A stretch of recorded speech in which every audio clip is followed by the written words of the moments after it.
నా వందనాలు. దేవుని యొక్క మహాకృపను బట్టి మనం ఈ విధంగా దేవుని యొక్క సన్నిధిలో కూర్చొనగలుగుతూ ఉన్నాం. కొద్ది మాటలు మనం ధ్యానించుకుందాం. కీర్తనల గ్రంథం 27వ అధ్యాయము. కీర్తనల గ్రంథం 27వ అధ్యాయము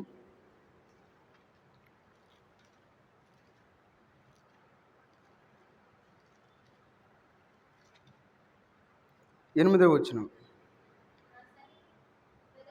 నా సన్నిధి వెదకుడని నీవు సెలవీయగా, యెహోవా నీ సన్నిధి నేను వెదకెదనని నా హృదయము నీతో అనెను. ప్రార్థన చేసుకుందాం.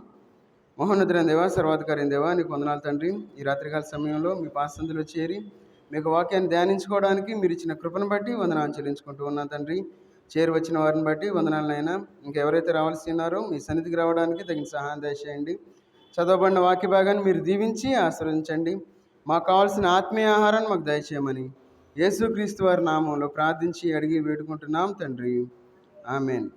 ఇక్కడ మనం చదువుకున్న వాక్య భాగంలో మనం చూసుకున్నట్లయితే దావీదు కీర్తనకారుడు ఒక మాట అంటా ఉన్నారు. ఏమనంటే, యెహోవా నా సన్నిధిని వెదకుడని నీవు సెలవీయగా.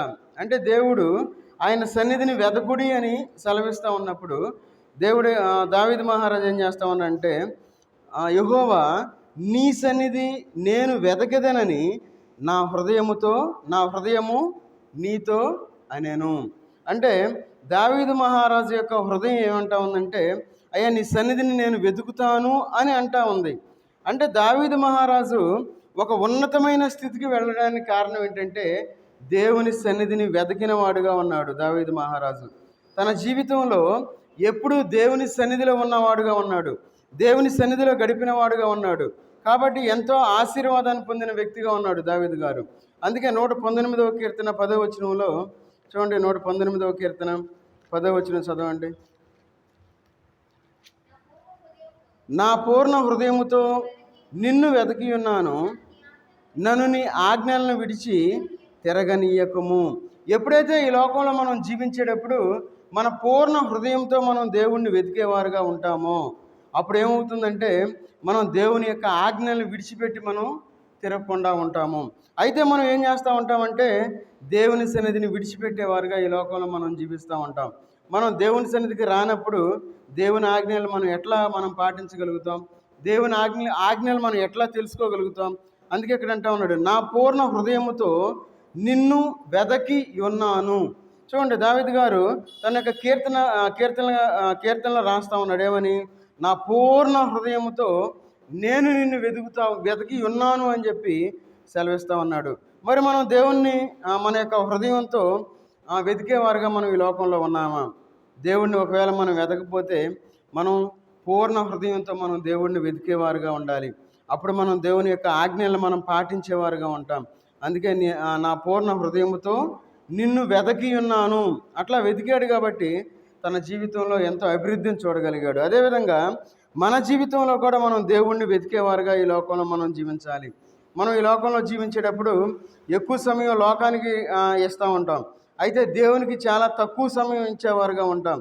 ఎక్కువ సమయం దేవునికి ఇచ్చేవారుగా ఉంటే ఈ లోకంలో మనం ఖచ్చితంగా ఆశీర్వదించబడిన స్థితిలోనికి మనం వెళ్తాం.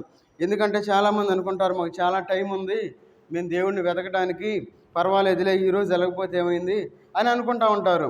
అయితే దేవుడు మనకి దొరకని సమయం వస్తుంది.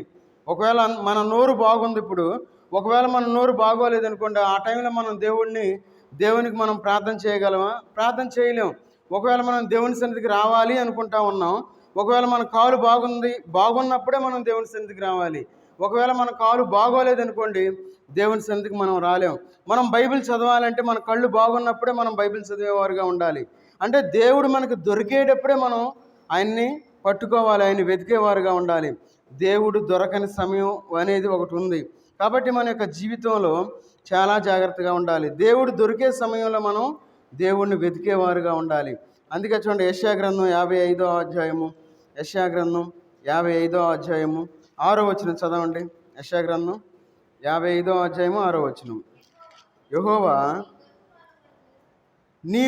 మీకు దొరుకు కాలమునందు ఆయనను వెదకుడి, ఆయన సమీపంలో ఉండగా ఆయనను వేడుకునేది. చూడండి, మనకందరికి సమీపంలో ఉండగా మనం ఏం చేయాలి? దేవుణ్ణి వేడుకునేవారుగా ఉండాలి. ఎందుకన్నాడు అక్కడ ఏమని? యెహోవా మీకు దొరుకు కాలమునందు. యెహోవా మీకు దొరుకు కాలము అంటే మనం సంపూర్ణమైన ఆరోగ్యంతో ఉన్నప్పుడు, మన ఆరోగ్యం చెడిపోయి మనం హాస్పిటల్లో ఉన్నాం అనుకోండి, మనం దేవుణ్ణి ఆరాధించగలుగుతామా? దేవుణ్ణి వెతకగలుగుతామా? దేవుని సన్నిధిలో మనం ఉండగలుగుతామా? దేవుణ్ణి ప్రాయశ్చిత్తం మన యొక్క పాపాలకు మన యొక్క పాపాల నిమిత్తం దేవుని యొక్క సన్నిధిలో ప్రాయశ్చిత్తం అడగగలుగుతామా? అడగలేం. అందుకే ఇక్కడ అంటా ఉన్నాడు, యెహోవా మీకు దొరుకు కాలమునందు ఆయనను వెతకాలి. మనం దేవుని యొక్క సన్నిధిని, దేవుణ్ణి మనం వెతకాలి. దేవుడు మనతో ఎట్లా మాట్లాడతాడు? దేవుని యొక్క వాక్యం ద్వారా మనతో మాట్లాడేవాడుగా ఉన్నాడు. మనం ఎక్కువ సమయం దేవునితో మనం గడిపేవారుగా ఉండాలి. దేవుని యొక్క వాక్యాన్ని మనం ధ్యానించేవారుగా ఉండాలి. ప్రార్థన చేసేవారుగా ఉండాలి. అప్పుడు దేవుడు మనతో మాట్లాడేవాడుగా. అందుకే అంటున్నాడు ఏమనంటే, ఆయన సమీపములో ఉండగా ఆయనను వేడుకొనిడి. చూడండి, ఆయన మనకు దగ్గరగా ఉన్నాడు, చాలా దగ్గరగా ఉన్నాడు ఆయన. మరి దగ్గరగా ఉన్నప్పుడు మనం దేవుణ్ణి వేడుకోకుండా మనం దేవుడి నుండి దూరంగా వెళ్ళిపోయిన తర్వాత, నేను దేవుణ్ణి అడుగుతాను, దేవుణ్ణి క్షమాపణ అడుగుతాను, దేవుణ్ణి స్తుతిస్తాను అని చెప్పి అనుకున్నాం అనుకోండి, అదే మన యొక్క బుద్ధిహీనత అవుతుంది. కాబట్టి ఆయన సమీపంలో ఉండినప్పుడు మనం ఏం చేయాలంటే ఆయన్ని వేడుకునేవారుగా ఉండాలి. ఎందుకంటున్నాడు, ఆయన సమీపంలో ఉండగా ఆయనను వేడుకొనుడి. మన సమయం బాగోలేదు, ఏ సమయంలో ఎట్లా ఉంటుందో ఎవ్వరికీ తెలియదు. అయితే మన సమయం బాగున్నప్పుడే మనం దేవుణ్ణి వెతికేవారుగా ఉండాలి. మన సమయం బాగున్నప్పుడే మనం దేవుణ్ణి వేడుకునేవారుగా ఉండాలి.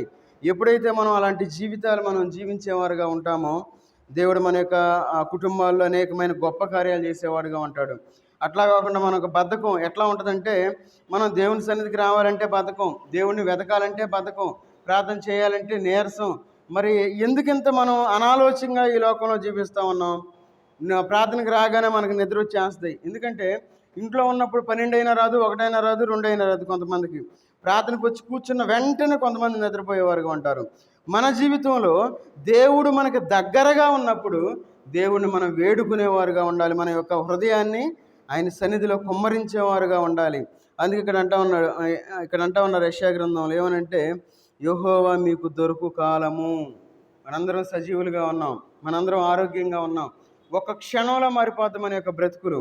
కాబట్టి మనం చాలా జాగ్రత్తగా ఉండాలి ఈ లోకంలో. ఎందుకంటే మనం ఈ లోకంలో మనం ఎందుకు దేవుణ్ణి నమ్ముకోవాలి? సహజంగా ఈ లోకంలో మనం పనికి వెళ్తే మనకి డబ్బులు వస్తాయి, లేదంటే ఏదన్నా ట్రైనింగ్కి వెళ్తే మనకు నమ్మకం వచ్చింది, జ్ఞానం వచ్చింది అని మనం ఒక ట్రైనింగ్కి వెళ్తాం. అయితే మనం పిల్లల్ని బడికి పంపిస్తూ ఉంటాం, ఎందుకు? వారి జ్ఞానం వచ్చిందని. అయితే మనం దేవుణ్ణి ఎందుకు వెతకాలి? దేవుని సన్నిధిలో ఎందుకు ఉండాలి అంటే, చూడండి, రోమీయులకు పత్రిక 2వ అధ్యాయము 7వ వచనం చదవండి. రోమపత్రిక 2వ అధ్యాయము 7వ వచనం.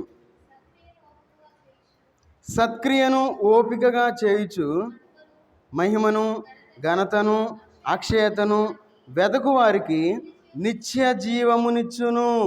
సత్క్రియ అంటే మనం దేవుణ్ణి వెతకటము, అది సత్క్రియ. ఈ లోకంలో మనం జీవించేటప్పుడు అన్ని విషయాల కంటే మంచి పని ఏంటంటే మనం దేవుణ్ణి వెతికేవారుగా ఉండాలి, దేవుని సన్నిధిలో ఉండేవారుగా ఉండాలి, దేవుని వైపు మనం చూసేవారుగా ఉండాలి.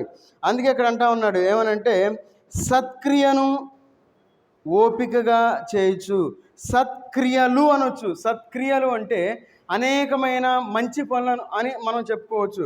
అయితే ఇక్కడ సత్క్రియ అని ఒక సింగిల్గా వాడుతూ ఉన్నారు. సత్క్రియ అనేది మనం దేవుణ్ణి వెతికేవారుగా ఉండాలి, దేవుని సన్నిధిలో గడిపేవారుగా ఉండాలి. అది సత్క్రియ అంటే.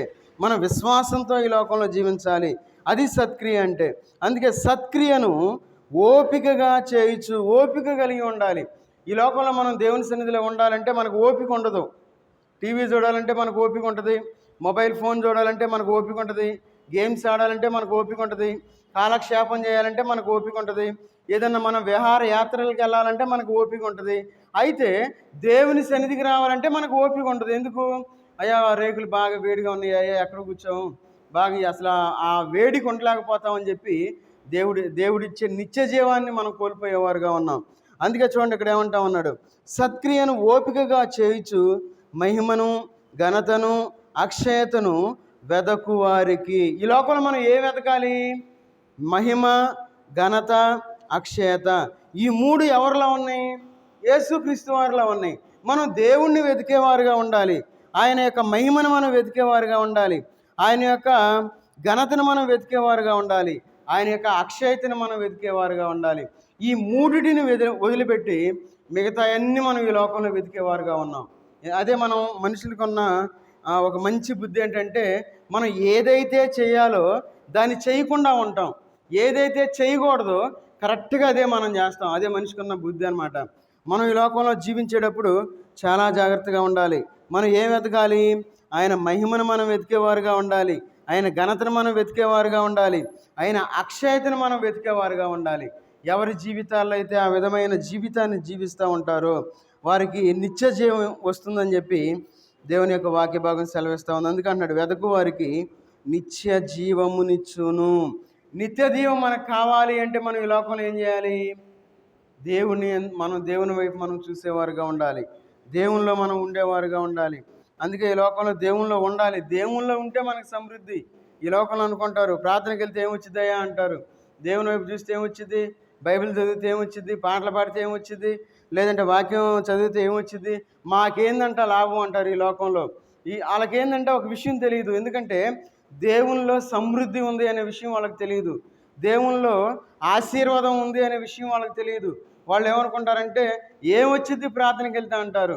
చూడండి, మనం ఈ లోకంలో జీవించేటప్పుడు మనం బాగా బ్రతకాలని ఆలోచిస్తాం. ఈ లోకంలో అందరికంటే ఎక్కువగా ఉండాలి, అంటే మాకు ఉన్నతమైన స్థితిలో ఉండాలి అని మనం ఆలోచిస్తాం. ఆ స్థితి మనకు రావాలి అంటే మనం దేవుని వైపు మనం చూసేవారుగా ఉండాలి. అందుకే చూడండి, యోబు గ్రంథంలో ఒక మాట అంటా ఉన్నారు. యోబు గారు ఒక మంచి మాట చెప్తా ఉన్నారు. యోబు గ్రంథం 8వ అధ్యాయము, యోబు గ్రంథం 8వ అధ్యాయము 5, 6, 7 వచనాలు చదవండి. నీవు జాగ్రత్తగా దేవుని వెతికిన ఎడల, సర్వశక్తుడగు దేవుని బతిమాలుకొనిన ఎడల, నీవు పవిత్రుడవై యథార్థవంతుడవైన ఎడల నిశ్చయముగా ఆయన నీ యందు శ్రద్ధ నిలిపి. చాలు, తర్వాత కంటిన్యూ చేద్దాం. చూడండి, ఇక్కడ 3 కండిషన్లు మనకు కనబడతా ఉంది. ఏమని? దేవుణ్ణి వెతకాలి, దేవుణ్ణి బతిమాలుకోవాలి, తర్వాత ఏమంటా ఉన్నారు అక్కడ? పవిత్రుడవై యథార్థవంతుడై. 4 విషయాలు చెప్తా ఉన్నాడు. మన జీవితంలో మనం దేవుని యందు, అంటే మనం క్రైస్తవులుగా ఈ లోకంలో మనం జీవించేటప్పుడు ఎట్లా జీవించాలి? జాగ్రత్తగా ఉండాలి. జాగ్రత్త లేని జీవితాలు మనం ఈ లోకంలో జీవిస్తూ ఉన్నాం. ఎంత అజాగ్రత్తతో మనం ఈ లోకంలో జీవిస్తూ ఉన్నామో.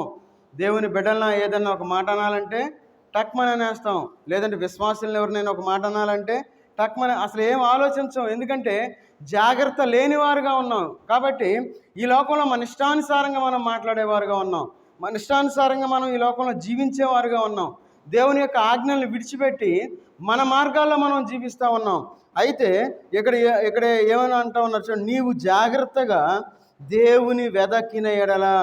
జాగ్రత్త కలిగి ఉండాలి. ఈ లోకంలో మనం జాగ్రత్త లేనివారుగా ఉన్నాం. ఈ లోకంలో ఏది మన జాగ్రత్త? దేవుని విషయంలో దేవుని సన్నిధికి వెళ్ళాలి అని మనకు అందరికీ తెలుసు. మరి ఆ జాగ్రత్త లేదు కాబట్టి మనం చాలామంది దేవుని సన్నిధికి రాలేకపోతా ఉన్నాం. అభివృద్ధి మనం చూడాలి అంటే మనం ఖచ్చితంగా మనం దేవుని సన్నిధిలో ఉండాల్సిందే. మన అభివృద్ధి, ఒకవేళ మన జీవితంలో అభివృద్ధి చూడలేని వారుగా ఉన్నాము అంటే దానికి కారణం 100కి 100% మనమే. ఎందుకంటే జాగ్రత్త లేని వారుగా ఈ లోకంలో మనం జీవిస్తూ ఉన్నాము. అందుకన్నాడు, నీవు జాగ్రత్తగా దేవుని వెదకిన ఎడల. జాగ్రత్త కలిగిన ఈ లోకంలో జీవించాలి. తర్వాత బతిమలాడుకోవాలి దేవుణ్ణి. అయ్యా నా కుటుంబాన్ని చూడు, అయ్యా నా బిడ్డలను చూడు, అయ్యా నా భర్తను చూడు, అయ్యా నా భార్యను చూడు, అయ్యా నా కుటుంబాన్ని అపవాది ముట్టుకోకుండా నీ యొక్క ఆ కంచె వేయి అని మనం దేవుణ్ణి అడిగేవారుగా ఉండాలి. ఎప్పుడైతే అపవాది మన కుటుంబం జోలికి వస్తుందో అప్పుడు మనం దేవుని సన్నిధికి రాలేము. దేవుని సన్నిధిలో మనం కుటుంబంగా చేరలేము. మన కుటుంబంలో సంతోషం ఉండదు, మన కుటుంబంలో సమాధానం ఉండదు. మన కుటుంబంలో జగడాలు ఉన్నాయంటే దానికి కారణం ఏంటంటే మనం దేవుణ్ణి జాగ్రత్తగా వెతకడాన్ని మనం మర్చిపోయాము.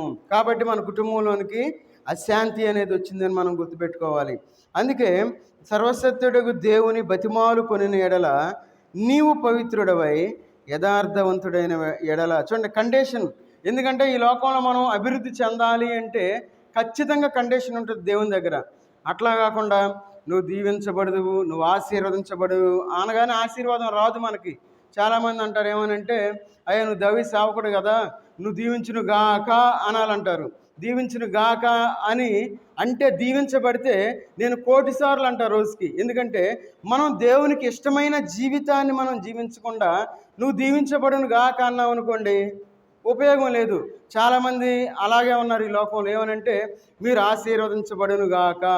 మనం ఎట్లా ఉండాలి ఈ లోకంలో జీవించేటప్పుడు, మన బ్రతుకులు ఎట్లా సరిదిద్దుకోవాలి, అవన్నీ మనం పక్కన పెట్టి ఆశీర్వదించబడునుగాక, దీవించబడునుగాక, దీవెనలు వచ్చుగాక అని మనం అన్నాం అనుకోండి, ఎలాంటి ఉపయోగం లేదు. కాబట్టి మనం ఈ లోకంలో జీవించేటప్పుడు చాలా జాగ్రత్తగా ఉండాలి. ఎందుకంటున్నాడు చూడండి అక్కడ తర్వాత, నిశ్చయముగా ఆయన నీ యందు శ్రద్ధ నిలిపి నీ నీతికి తగినట్లుగా నీ నివాస స్థలమును వర్ధిల్ల చేయను. మన భక్తిని బట్టి మన యొక్క అభివృద్ధి ఉంటుంది అని మనం అర్థం చేసుకోవాలి. చూడండి క్లియర్గా బైబిల్లో ఉంది. ఏమని? నువ్వు గాక అనగానే అభివృద్ధి చెందమని ఉంది అక్కడ. ఏమనుందంటే నీ నీతికి తగినట్లుగా నీ నివాస స్థలమును వర్ధిల్ల చేయును. మన నీతిని బట్టి మన అభివృద్ధి ఉంటుంది, మన నీతిని బట్టి మన యొక్క దీవెనలు ఉంటాయి. అట్లా కాకుండా అయా నీ సేవకుడయ్యా నువ్వు దీవించాయంటే మన యొక్క దీవెనలు ఏమి పనిచేయవు అక్కడ. ఏదో మిమ్మల్ని ఆనందపరచడానికి అవన్నీ దీవించును గాక అంటే. మనం చాలా జాగ్రత్తగా మనం దేవుడిని వెతికేవారుగా ఉండాలి. మన నీతికి తగినట్లుగా దేవుడు మనల్ని వర్ధిల్ల చేసేవాడుగా ఉన్నాడు.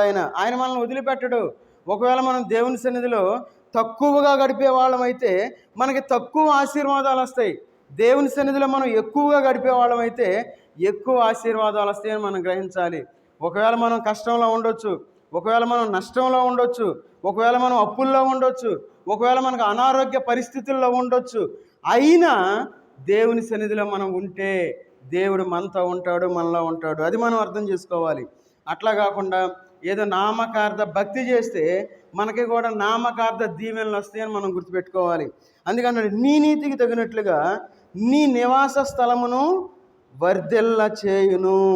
చూడ తర్వాత 7వ వచనం, అప్పుడు నీ స్థితి మొదట కొద్దిగా ఉండినను తుదకు నీవు మహాభివృద్ధి పొందుదువు. చూడండి మహాభివృద్ధి. చూడండి దేవుడిచ్చే అభివృద్ధి ఎలాంటిదంటే మహాభివృద్ధి అనమాట. ఈ లోకంలో మనం జీవించేటప్పుడు మనుషుల వైపు మనం చూస్తూ ఉంటాం. ఎవరో ఏదో చేస్తారని, ఎవరు ఏది చేయరు మనకి. దేవుడు మనల్ని అభివృద్ధి చేసేవాడుగా ఉన్నాడు. దేవుడు మనల్ని ఎట్లా ఆశీర్వదిస్తాడంటే నీ స్థితి మొదట కొద్దిగా ఉండినను.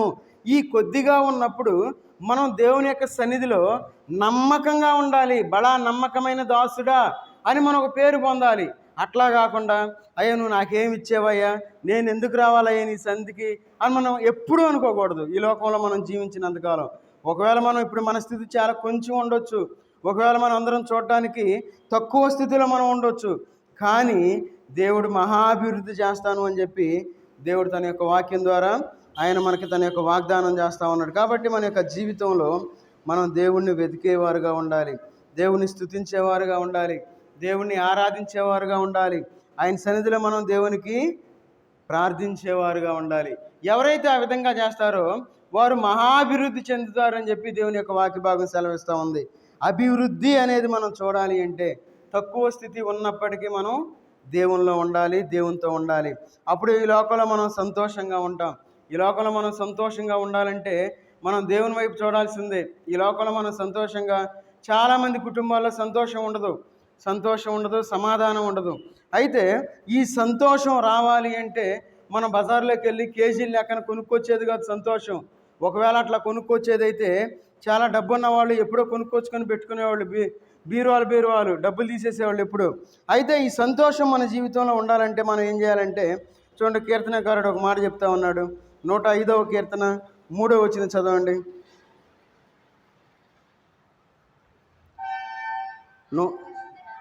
ఆయన పరిశుద్ధ నామమును బట్టి అతిశయించుడి, యెహోవాను వెతుకువారు హృదయమందు సంతోషించుదురు గాక. చూడండి మనం సంతోషంగా ఉంటాం. ఎప్పుడు సంతోషంగా ఉంటాం? దేవునితో ఉంటే మనం సంతోషంగా ఉంటాం. ఒకవేళ మనం లోకంతో ఉన్నాం అనుకోండి, మనం ఈ లోకంలో మనం సంతోషంగా ఉండగలమా? ఖచ్చితంగా మనం సంతోషంగా ఉండలేం. కాబట్టి ఈ లోకంలో మనం జీవించేటప్పుడు మనం దేవునితో ఉండేవారుగా ఉండాలి. అందుకే అంటున్నాడు ఇక్కడ ఏమని అంటే ఆయన పరిశుద్ధ నామమును బట్టి అతిశయించుడి. మనం క్రైస్తవులము ఈ యొక్క ఆ పేరుని బట్టి మనం అతిశయించేవారుగా ఉండాలి. కొంతమంది బైబిల్ ఇట్లా పట్టుకొని రావాలంటే సిగ్గు. ఆ బైబిల్ని ఏం చేస్తారంటే ఒక బ్యాగ్లోనే ఒక సంచిలోని పెట్టి దాన్ని మూసేసి పట్టుకొని వెళ్తూ ఉంటారు. మనం దర్జాగా బైబిల్ పట్టుకొని మనం నడిచేవారుగా ఉండాలి. ఈ లోకంలో సిగ్గుపడేవారుగా ఉండకూడదు. దేవుని యొక్క వాక్యాన్ని మనం పట్టుకొని, ఎందుకంటే ఆయన యొక్క పరిశుద్ధ నామమును బట్టి మనం అతిశయించేవారుగా ఉండాలి. నేను క్రైస్తవుణ్ణి అని మనం చెప్పుకోవాలి. ఒకవేళ ఈ లోకంలో వచ్చే రిజర్వేషన్ బట్టి మనం మన పేరుని మార్చుకోకుండా ఉండకూడదు. నేను క్రైస్తవుణ్ణి అని లోకంలో మనం ఆయన పేరు పెట్టుకోవాలి. ఈ లోకంలో అయ్యా ఆయన పేరు పెట్టుకుంటే ఏమొచ్చింది అనుకోకూడదు. ఆయన పేరు పెట్టుకున్న వాళ్ళు అందరూ బాగుపడ్డారు. ఆయన పేరు పెట్టుకుని ఉన్న వాళ్ళకి మంచి పొజిషన్లో ఉన్నారు, నాకు తెలిసిన వాళ్ళందరూ. ఎందుకంటే ఆయన పేరు పెట్టుకున్న వాళ్ళని దేవుడు ఎప్పుడు కూడా నాశనం చేయడు ఆయన. ఒకవేళ మనం ఈ లోకంలో రిజర్వేషన్ కోసం ఆ పేరు మార్చుకోకుండా ఉన్నామే అనుకోండి, మనం ప్రాకులాడాలి. ఎప్పుడైతే మనం దేవుని యొక్క పేరు మనం పెట్టుకుంటామో ఆటోమేటిక్గా మనకు వచ్చేసింది. అంతే అనుకుంటారు, ఏమని ఇది రాదు అంటారు. అంతే, అది అసలు రిజర్వేషన్ లేదుగా అంటారు. అయినా దేవుడు మనకి ఇచ్చేవాడుగా ఉన్నాడు. ఆయన అంత శక్తిమంతుడు. అందుకే అన్నాడు, యెహోవాను వెతుకువారు హృదయమందు సంతోషించుదురుగాక. మనకు సంతోషంగా ఉండాలి. మనం సంతోషంగా ఉండాలంటే మనం దేవుణ్ణి వెతికేవారుగా ఉండాలి. ఆయన సన్నిధిలో మనం ఉండేవారుగా ఉండాలి. ఎందుకంటే ఈ లోకంలో మనం జీవించేటప్పుడు ఆయన సన్నిధిలో ఉంటే మనకు సంతోషం. ఈ లోకంలో మనం ఉదాహరణకి ఇంట్లో ఉన్నాం అనుకోండి, మనం సంతోషంగా ఉంటామా? ఉండలేం. ఆయన సన్నిధిలోకి వస్తే, ఆయన సన్నిధిలోకి వచ్చిన వెంటనే ఆయన మనకు సంతోషాన్ని ఇచ్చేవాడుగా ఉన్నాడు. మనకున్న బాధ కానీ, వేదన కానీ, లేదంటే మన మనసులో ఏదైనా చింత ఉన్నా, ఏదున్నా సరే దేవుడు దాన్ని తీసివేస్తాడు. ఆయన మంచిగా మన హృదయం ఆటోమేటిక్గా ఏమవుతుంది? సంతోషంగా ఫీల్ అవటం కాదు, ఆయన సంతోషాన్ని ఇచ్చేవాడుగా ఉన్నాడు ఆయన. కాబట్టి ఆయన సన్నిధిలో మనం గడిపేవారుగా ఉండాలి. ఆయన వైపు మనం చూసేవారుగా ఉండాలి. చూడండి, ఆయన సన్నిధిలో మనం ఉండాలి. చూడండి, మనం సంతోషంతో బ్రతకాలి. ఈ లోకంలో మనం ఏంటంటే ఈ లోకంలో జీవించేటప్పుడు సుఖ దుఃఖాలు అంటారు. సుఖంగా ఉన్నప్పుడు మనం సంతోషంగా ఉంటాం, దుఃఖంగా ఉన్నప్పుడు ఎట్లా ఉంటాం? మనం వేదంతో ఉంటాం, లేదంటే బాధతో ఉంటాం, లేదంటే ఏడుస్తూ కూర్చుంటాం. ఎందుకు? బాధ ఉంది కాబట్టి. మన బాధ పోవాలి అంటే మనం సంతోషంగా ఈ లోకంలో జీవించాలి. దేవుడు మనకు తోడుగా ఉంటే మన జీవితంలో మనం సంతోషంగా ఉంటాం. చూడండి, ఆమోస్ గ్రంథం 5వ అధ్యాయము 14వ వచనం చదవండి. ఆమోస్ గ్రంథం 5వ అధ్యాయము 14వ వచనం. మీరు బ్రతుకున్నట్లు కీడు విడిచి మేలు వెతకుడి, అలాగు చేసిన ఎడల మీరనుకొని చొప్పున దేవుడును సైన్యములకు అధిపతియగు యెహోవా మీకు తోడుగా ఉండును. కీడు విడిచి మేలు వెదకుడి. ఈ లోకంలో మనం ఏం చేయాలి? కీడు మనం వదిలిపెట్టాలి. కీడు వదిలిపెట్టి మనం మేలును మనం వెతికినట్లయితే దేవుడు మనకు తోడుగా ఉంటాడు.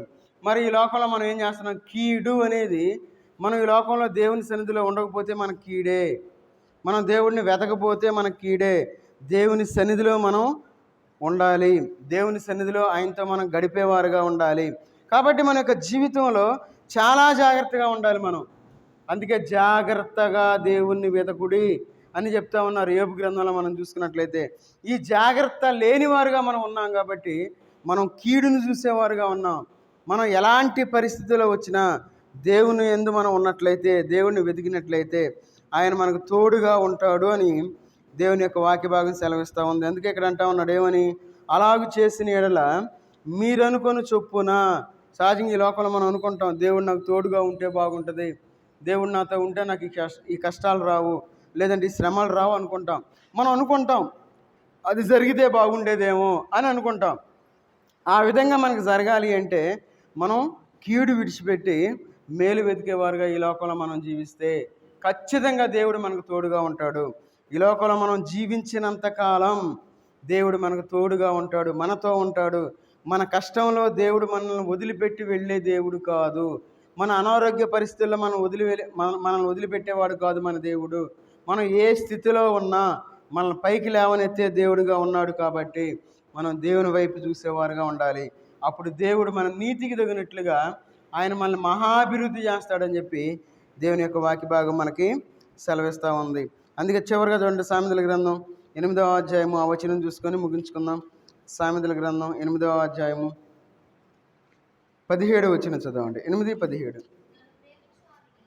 నన్ను ప్రేమించు వారిని నేను ప్రేమించుచున్నాను, నన్ను జాగ్రత్తగా వెతుకువారు నన్ను కనుగొందురు. చూడండి ఇక్కడ ఏమంటా ఉన్నారు, నన్ను ప్రేమించు వారిని అంటా ఉన్నాడు. ఎవరిని ప్రేమించాలి మనం? దేవుణ్ణి ప్రేమించేవారుగా ఉండాలి. మరి ఎవరిని ప్రేమిస్తూ ఉన్నాం? లోకాన్ని మనం ప్రేమించేవారుగా ఉన్నాం. అందుకే మనం దేవుని సన్నిధికి రాలా ఈరోజు. ఎందుకంటే లోకస్తులతో మనం కలిసిపోయాం. ఎందుకంటే లోకాన్ని మనం ప్రేమించాం కాబట్టి. మరి అప్పుడు దేవుడు మనల్ని ఎట్లా ప్రేమిస్తాడు? అయ్యా నువ్వు భలే చెప్పావు, అయ్యా నేను బైబిల్ చదువుకుంటున్నాను కూర్చొని, నేను గంట సేపు ప్రార్థన చేస్తాను అన్న ఉపయోగం లేదు. మనం దేవుని సన్నిధికి రావాలి, దేవుని సన్నిధిలో ఉండాలి. దేవుడు మనల్ని చూస్తూ ఉంటాడు, నా సన్నిధికి వచ్చేవా లేదా అని చెప్పి ఆయన ఎదురు చూస్తూ ఉంటాడు మన గురించి. మరి అలాంటి దేవుణ్ణి మనం కలిగి ఉండి దేవుణ్ణి వదిలిపెట్టేసి అయ్యా నిన్ను ప్రేమిస్తూ ఉన్నాను, అయ్యా నువ్వంటే నాకు చాలా ఇష్టం అని చెప్పి మనం అన్నాం అనుకోండి, మనం పెద్ద అబద్ధం ఆడిన వారమే. ఈ లోకంలో చూడండి, మనం అబద్ధికులం. మనందరం దేవుని ప్రేమించేవాళ్ళు ఎప్పుడు దేవుని సన్నిధిని వదిలిపెట్టరు, దేవుని సన్నిధిలో ఉంటారు. వాళ్ళు నడవలేని స్థితి వచ్చినా నేను దేవుని సన్నిధిలో ఉండాలి అని ఆశపడతారు. వాళ్ళు ఆశ ద్వారా దేవుని సన్నిధికి వస్తారు, దేవుని సన్నిధిలో ఉంటారు, దేవుని యొక్క శక్తిని చూసేవారుగా ఉంటారు. ఎవరైతే అలాంటి ఆలోచన లేదో, దేవుణ్ణి ప్రేమించరో, వారు ఏదంటే ఊరకు నోడుతూ అంటారు, అయ్యా దేవా వందనాలయ్యా స్తోత్రం అయ్యా అంటూ ఉంటారు, కానీ దేవుణ్ణి ప్రేమించిన వారుగా ఉంటారు. అందుకే నన్ను ప్రేమించు వారిని నేను ప్రేమించుచున్నాను. చూడండి అక్కడ కండిషన్, అక్కడ దేవుడు మనల్ని ప్రేమించాలంటే మనం దేవుని ప్రేమించాలి. మనం దేవుణ్ణి ప్రేమించకుండా అయ్యా నా ప్రార్థన అయ్యా, నా కుటుంబాన్ని బాగు చేయయ్యా, నా బిడ్డలను చూడయ్యా, నా భర్తను చూడయ్యా, లేదంటే నా భార్యను చూడయ్యా అని చెప్పి మనం దేవునికి ఎంత ప్రార్థన చేసినా మనం దేవుణ్ణి ప్రేమించడం లేదు. కాబట్టి దేవుడు మనల్ని ప్రేమించాడు కాబట్టి మనం ఏ దీవెనలు మనం పొందలేము. మనం దేవుణ్ణి ప్రేమిస్తే మనం ఏం అడుగుతామా అని చెప్పి దేవుడు ఎదురు చూసేవాడుగా ఉన్నాడు, దేవుడు మనకి ఇచ్చేవాడుగా ఉన్నాడు, దేవుడు మనల్ని దీవించేవాడుగా ఉన్నాడు. కాబట్టి ఒక రాత్రికాల సమయంలో మనం దేవుణ్ణి ప్రేమించేవారుగా ఉండాలి. దేవుణ్ణి మనం ప్రేమిస్తే ఆయన మనల్ని ప్రేమిస్తాడు. ఎందుకన్నాడు, నన్ను జాగ్రత్తగా వెదకువారు నన్ను కనుగొందురు. చాలామంది అంటారు దేవుడు నాకు, కొంతమందికి ఒక ఎక్స్పీరియన్స్ ఉంటుంది. ఏమనంటే అయ్యా నాకు దేవుడు నాతో మాట్లాడాడు, ఫలానా వాక్యం ద్వారా నన్ను బలపరిచాడు దేవుడు అంటాడు. ఎట్లా మాట్లాడాడు? దేవుడు వాళ్ళతో మాట్లాడినప్పుడు మరి మనతో ఎందుకు మాట్లాడలేకపోతా ఉన్నాడు దేవుడు? ఒకసారి మనం ప్రశ్నించుకుందాం. వాళ్ళు ఏమైనా అబద్ధం చెబుతా ఉన్నారా? లేదు. దేవుడు ఖచ్చితంగా తన యొక్క వాక్యం ద్వారా మనతో మాట్లాడతాడు ఆయన. అట్లా మాట్లాడినప్పుడు నాతో మాట్లాడటం లేదు అంటే నేను దేవుణ్ణి ప్రేమించడం లేదు కాబట్టి దేవుడు నన్ను ప్రేమించడంలా, అందుకని దేవుడు నాతో మాట్లాడట్లా. అందుకన్నాడు జాగ్రత్త. ఇక్కడ కూడా అంటా ఉన్నాడు జాగ్రత్త. చూడండి అక్కడ, నన్ను జాగ్రత్తగా వెతుకువారు. జాగ్రత్తగా ఉండాలి ఈ లోకంలో, జాగ్రత్తగా మనం దేవుణ్ణి ప్రేమించాలి. ఎవరైతే ఆ విధంగా దేవుణ్ణి ప్రేమించేవారుగా ఉంటారో వారు దేవుణ్ణి కనుగొంటారు. దేవుణ్ణి కనుగొనుట అనేది చాలా గొప్ప భాగ్యం మనకి.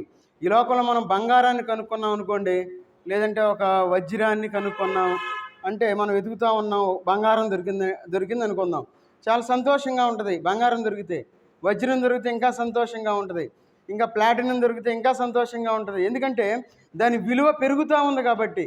వీటికంటే దేవుడు చాలా ఎక్కువ విలువైన వాడు మనకి. ఎందుకంటే ఆయన సకలాన్ని మనకిచ్చే దేవుడిగా ఉన్నాడు.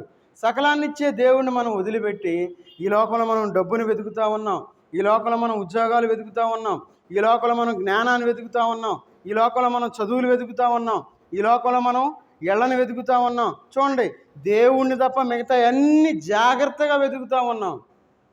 చాలా జాగ్రత్తగా ఉండాలి. మనం దేవుణ్ణి వెతికితే ఇవన్నీ ఆటోమేటిక్గా వస్తాయి. ఒకవేళ రాకపోయినా పర్లా, మనకి పరలోకంలో దేవుడు మనకి ఇచ్చేవాడుగా ఉన్నాడు. కాబట్టి ఈ రాత్రికాల సమయంలో మనం ఎట్లా ఉన్నాం? జాగ్రత్తగా ఉన్నామా లేదా? ఎవరైతే జాగ్రత్తగా మనం దేవుణ్ణి వెతికేవారుగా ఉంటారో దేవుడు ఖచ్చితంగా వారిని దీవించి ఆశీర్వదిస్తాడు. కాబట్టి మనం ఈ లోకంలో జాగ్రత్త కలిగిన వారుగా ఉండాలి. జాగ్రత్త లేని భక్తి మనం చేస్తే ఎలాంటి ఉపయోగం లేదు. అందరూ చేస్తారు భక్తి, ప్రతి ఒక్కరు భక్తిగా ఉంటారు, అందరూ విశ్వాసులే, అందరూ బోధకులే, అందరూ గాయకులే, కానీ కరెక్ట్గా ఉండేవాళ్ళు మనకు కావాలి. కాబట్టి ఈ రాత్రికాల సమయంలో మనం ఎంత జాగ్రత్తగా మనం ఉన్నాము అనే విషయాల గురించి దేవుని యొక్క వాక్యపు వెలుగులో చూసుకుందాం. మనం చూసుకొని సరి చేసుకోవటాకే మనం ఈ కూడికలు పెట్టుకునేది. మనం సైలెంట్గా వదిలేయచ్చు. వాక్యాన్ని వినాలి, విని వాక్యం ద్వారా మనం సరి చేసుకోవాలి. నేను ఎట్లా ఉన్నాను, నా జీవితం ఎట్లా ఉంది, సరి చేసుకొని ఆదివారం మనం బల్ల పాలు పంపులు పొందాలి. సిద్ధపడేవారుగా ఉండాలి. సిద్ధపాటు లేకుండా డైరెక్ట్గా వచ్చేసి అయ్యా దేవ వందనం స్తోత్రం అని చెప్పి కళ్ళు మూసుకొని ఆ బలలో మనం చేతులేస్తే ఎలాంటి ఉపయోగం లేదు. మన ఆశీర్వాదాన్ని మనం చూడలేము. కాబట్టి మనందరం తల్ల వంచి కళ్ళు మూసుకొని మనం ప్రార్థన చేసి ముగించుకుందాం. మహోన్నతుడైన దేవా, సర్వాధికారి అయిన దేవా, నీకు వందనాలు తండ్రి. ఈ రాత్రికాల సమయంలో మీ పాసందులో చేరి మీ యొక్క వాక్యాన్ని మేము వినడానికి మీరు ఇచ్చిన కృపను బట్టి మీకు వందనాలు చెల్లించుకుంటూ ఉన్నాను తండ్రి. అవును తండ్రి, ఈ లోకంలోనైనా మేము జాగ్రత్తగా మిమ్మల్ని వెతకాలి అని చెప్పి మీరు సెలవిస్తూ ఉన్నారు తండ్రి. అవునైనా మా నీతికి తగినట్లుగా మమ్మల్ని ఆశీర్వదించే దేవుడిగా ఉన్నందుకు మీకు వందనాలు చెల్లించుకుంటూ ఉన్నా తండ్రి. అవునైనా ఎవరైతేనైనా మిమ్మల్ని ప్రేమిస్తారో తండ్రి, మీరు వారిని ప్రేమిస్తానని చెప్తూ ఉన్నారు తండ్రి. ఆ విధంగా నేను ఈ లోకంలో మిమ్మల్ని ప్రేమించేవారుగా ఉండడానికి తగిన సహాయం దయచేయండి తండ్రి. ఇంకా నేను ఎవరైతే బాప్తిస్మం తీసుకోకుండా జీవిస్తూ ఉన్నారో నైనా వారికి మారుమనసు అనుభవాన్ని కలుగు చేసి వారు బాప్తిస్మం తీసుకోవడానికి తగిన సహాయం దయచేయండి తండ్రి.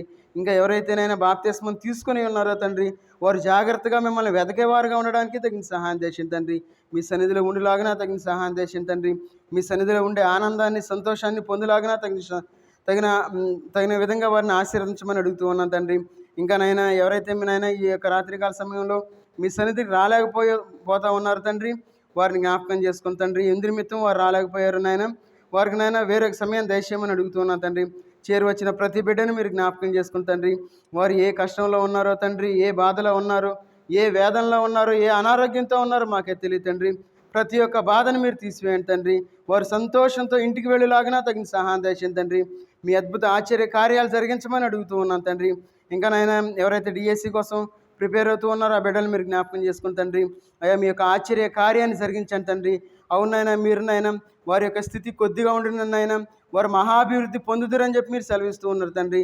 ఆ విధంగా వారి జీవితాల్లోనైనా అభివృద్ధి చూడడానికి తగిన సహాయం దయచేయమని అడుగుతూ ఉన్నా తండ్రి. ఎవరి బిడ్డలు మీరు జ్ఞాపకం చేసుకుని తండ్రి. వారు మీ సన్నిధిలోనికి వచ్చినైనా మీ యొక్క సన్నిధి ఆనందాన్ని పొంది వారు అభివృద్ధి చెందడానికి తగిన సహాయం దయచేయండి తండ్రి. ఇంకా ఎవరైతే మీ సన్నిధికి రాలేకపోతూ ఉన్నారో తండ్రి, అయ్యా మీ సన్నిధికి రావడానికి తగిన సహాయం దయచేయమని అడుగుతున్న తండ్రి. ఇంకా నన్ను వివాహం కాని బిడ్డలు మీరు జ్ఞాపకం చేసుకుని తండ్రి. వారి యొక్క వివాహాల్లో మీ చిత్తాన్ని జరిగించండి తండ్రి. ఇంకా నాకు గర్భఫలం లేని బిడ్డలు ఉన్నారు తండ్రి, వారు మీరు జ్ఞాపకం చేసుకుని తండ్రి. ఇంకా గర్భఫలాన్ని దయచేయమని అడుగుతున్న తండ్రి. అవును తండ్రి, అనారోగ్యంతో హాస్పిటల్లో జాయిన్ అయిన బిడ్డలు ఉన్నారు తండ్రి, వాళ్ళని మీరు జ్ఞాపకం చేసుకుని తండ్రి. వారికి సంపూర్ణమైన ఆరోగ్యాన్ని కలిగించమని అడుగుతూ ఉన్న తండ్రి. ఇంకానైనా ఎవరైతే బాధపడుతూ ఉన్నారు తండ్రి, ఇంకానైనా ఎవరైతే అనారోగ్య పరిస్థితుల్లోనైనా హాస్పిటల్లో ఉన్నారు తండ్రి, ప్రతి ఒక్క బిడ్డను మీరు జ్ఞాపకం చేసుకుని తండ్రి. వారికి సంపూర్ణమైన ఆరోగ్యాన్ని కలిగించమని అడుగుతూ ఉన్నా తండ్రి. చిన్న బిడ్డలు మీరు జ్ఞాపకం చేసుకుని తండ్రి, వారి జ్ఞానాన్ని కలుగు చేయండి. వారి తల్లిదండ్రుల మాట వినేలాగా ఉండేలాగినా తగిన సహాయం దయచేయండి తండ్రి. వారు అంతకంతకు అభివృద్ధి చెందేలాగినా తగిన సహాయం దయచేయండి తండ్రి. ఇప్పటివరకునైనా మీ సన్నిధి మాతో ఉంచిందాన్ని బట్టి మీకు వందనాలు చెల్లించుకుంటూ ఉన్న తండ్రి. మీ యొక్క ఆత్మ మాకు తోడుగా ఉంచి నడిపించిన దాన్ని బట్టి మీకు వందనాలు చెల్లించుకుంటూ యేసుక్రీస్తు వారి నామంలో ప్రార్థించి అడిగి వేడుకుంటున్నాం తండ్రి. ఆమెన్. మన తండ్రి అయిన దేవుని యొక్క ప్రేమయు, కుమారుడైన యేసుక్రీస్తు వారి యొక్క కృపయు, పరిశుద్ధాత్మకి అన్యోన్య సహవాసము ఇక్కడ చేరిన మనకు తన్ను ప్రేమించు వారందరికీ సదాకాలం తోడయుండి నడిపించునుగాక. ఆమెన్. అందరికీ వందనాలు.